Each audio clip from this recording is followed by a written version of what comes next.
Now graph. We all know that a given idea or concept become easier to understand if it given a pictorial form. The idea or concept then appears to come alive as it was.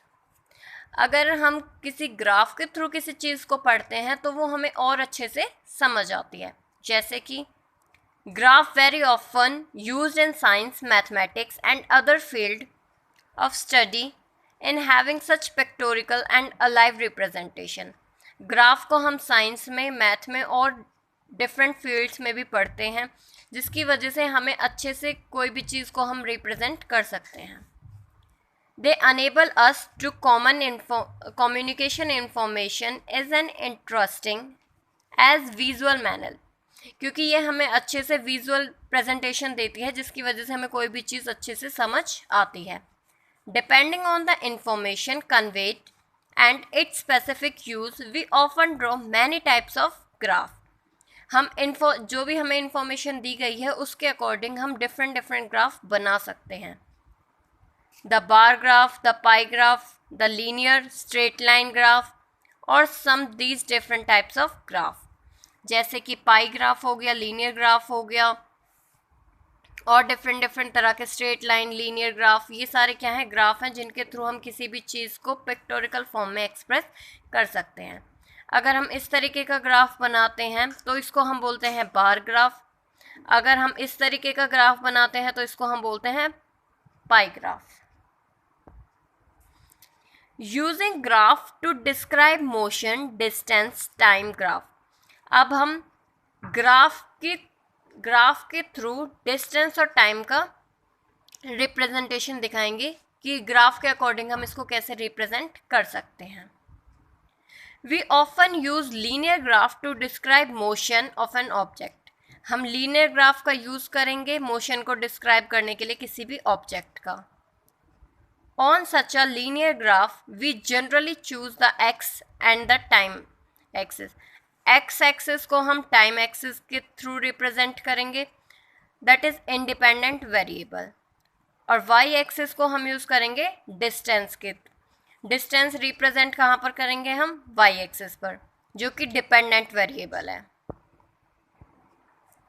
We plot the distance time graph by following steps given below. अब हम इन steps के according एक graph draw करेंगे जो कि distance और time का ग्राफ होगा. We choose appropriate scales to represent values of distance and time on the graph. The scale should not be very large or too small. जो हम यहाँ पर स्केल ले रहे हैं, जो डिस्टेंस ले रहे हैं, ना तो वो ज़्यादा लेंगे ना ही कम लेंगे, उसको मीडियम साइज लेंगे. It should be such enables us to utilize the maximum part of the graph, जिससे कि वो ज़्यादा से ज़्यादा पार्ट ग्राफ का कवर करें. Mark the values of the distance, time on their respected axes according to the chosen scale. यहाँ पर हम इंफॉर्मेशन को डाल देंगे, जो भी हमें इंफॉर्मेशन दी हुई है उसके अकॉर्डिंग हम यहाँ पर मार्क कर देंगे. Next, mark the points on the graph according to the given set of their values. यहाँ पर अब हम इंफॉर्मेशन मार्क कर देंगे. Join all the points on the graph. जैसे कि यहाँ पर क्या दे रखा है आपको, डिस्टेंस और टाइम का ग्राफ दे रखा है. इसमें डिस्टेंस लिया हमने, डिस्टेंस 5 किलोमीटर का लिया है. यहाँ पर टाइम लिया है हमने 1 मिनट 2 मिनट के गैप आवर्स का लिया.